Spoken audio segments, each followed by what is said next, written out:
Ceci est moi, en robe.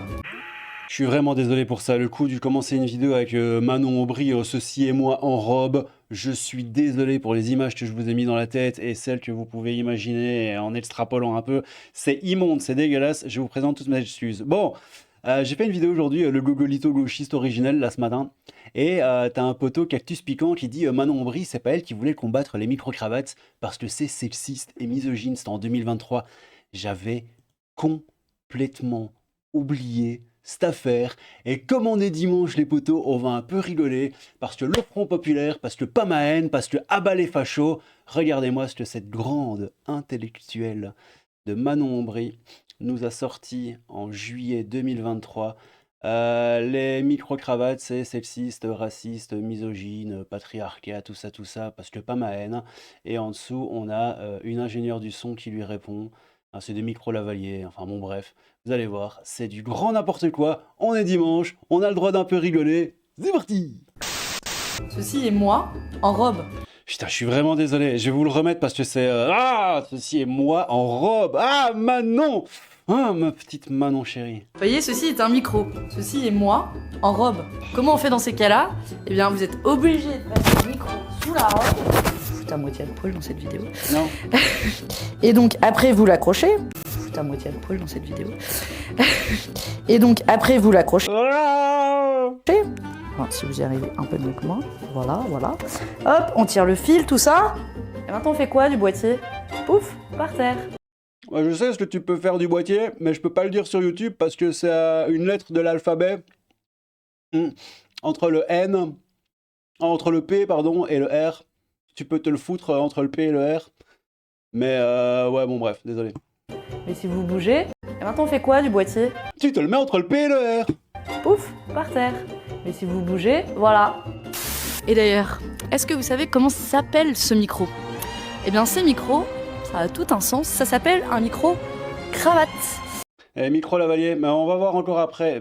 Voilà, et parce que cravate, et parce que les cravates, c'est un symbole phallique, et parce que c'est les hommes, et parce que c'est le patriarcat, les hommes blancs, cisgenres de 50 ans.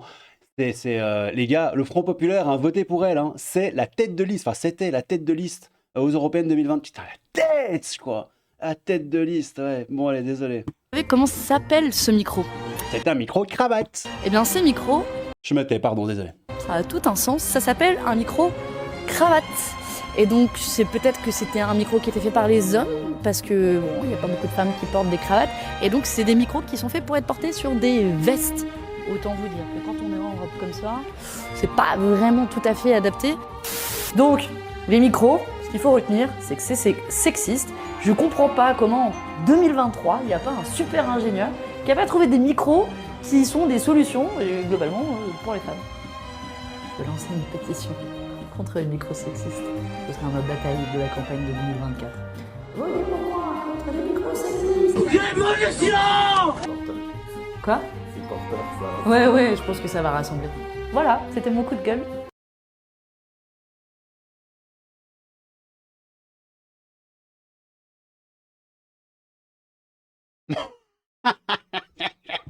J'ai essayé de me retenir de rire. Ah putain, quoi. Et donc, ce qu'il faut retenir, hein... Micro, ce qu'il faut retenir, c'est que c'est sexiste. Sexiste.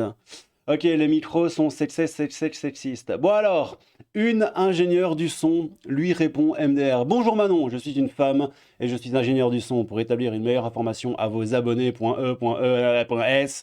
Car avant de tourner cette vidéo, vous êtes visiblement mal informé. L'appellation micro-cravate est une appellation familière, le nom professionnel de ces micros étant micro-lavalier. Mais le nom ne parlant à personne et le grand public étant plus familier à les voir sur des costumes de présentateurs, bref, inutile de prendre le rôle de linguiste pour expliquer pourquoi la forme familière s'est imposée dans le langage courant. Par contre, je vous invite à vous renseigner sur l'étymologie du mot lavalier, bijou popularisé par une certaine duchesse, qui évoquait les premières façons de placer ces micros sur les comédiens au début du cinéma. Pour ce qui est du boîtier émetteur, vous pouvez sûrement vous trouver une ingénieure du son mieux équipée qui pourrait penser au fait qu'en été comme en hiver, des femmes portent des robes. Et oui, il existe des accessoires pas si chers de sécuriser des boîtiers lorsque l'on porte une robe. Regardez chez URSA, etc., etc. Et quoi qu'il arrive, Kwakubé Manon, quoi qu'il arrive, la pose de ce genre de microphone chez les femmes comme chez les hommes restera intrusive. C'est le principe d'un microphone directement posé sur une personne. Si vous voulez vous éviter ça, vous pouvez faire la demande d'un micro main sans fil. Voilà, voilà, bien à vous, très cordialement. Et j'imagine bonne année, bonne santé et tout ce qui s'ensuit. Kwakubé! C'est du grand n'importe quoi, les amis. Bon, on va pas faire la vidéo pendant 3 heures, hein, vous avez capté, c'était juste pour le trollolo du dimanche. Oh, micro sous la robe, non! Allez, on va passer les 2 meilleurs moments de la vidéo. Voyez, ceci est un micro. Ceci est moi en robe. Voilà, ça c'est numéro 1 et numéro 2. Donc, les micros, ce qu'il faut retenir, c'est que c'est sexiste. C'est sexiste. Bon allez, les petits loups. Désolé pour ça, hein, je sais, c'était du grand n'importe quoi.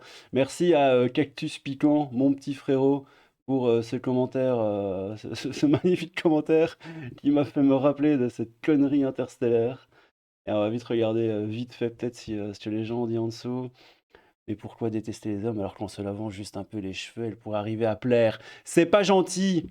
Je pense qu'il a trouvé la solution toute seule pour l'emplacement du boîtier. Effectivement, c'est ce que j'ai dit tout à l'heure, hein, la vanne est valide, on va pas se mentir. Bécassine au Parlement européen, putain, elle est passée, les gars, 2024. Et après, on fait quoi du boîtier Manon Aubry? Je n'oserais vous répondre, etc. Ah, Sandrine Rousseau, vous avez de la concurrence là, c'est le moment de surenchérir avec le fromage tête de moine, symbole de l'exécrable domination chrétienne et patriarcale. Effectivement. Oh là là là là, frérot. C'est du grand n'importe quoi. Bah, elle n'a qu'à porter des costumes pour femmes, en plus d'avoir de l'allure et d'être enfin chic et élégante. Ça lui évitera de tomber dans ces postures gauchistes sur lesquelles elle surfe. Ridicule. Bon, allez, je vous rappelle, hein, vous avez capté, mais c'était en 2023. Ça date pas d'aujourd'hui. Ça n'a rien à voir avec les élections européennes ou quoi que ce soit. Mais bon, ça reste Manon Aubry et c'est toujours très drôle, hein, on va pas se mentir. Bon, allez. Voyez, ceci est un micro. Ceci est moi en robe. Oui, c'est Manon Aubry en robe. Bon allez les petits loups, prenez soin de vous, c'était la petite vidéo du dimanche pour faire le trollolo rigolo. Prenez soin de vous, un peu de crabe, beaucoup de fantômes, tout ça, et à bientôt. Tchou. Quoi? Attends, la CGT a appelé un front populaire contre les fachos, donc c'est le moment de sortir sa plus belle casquette et d'aller en manif avec ses baskets, évidemment. Voilà. Ok.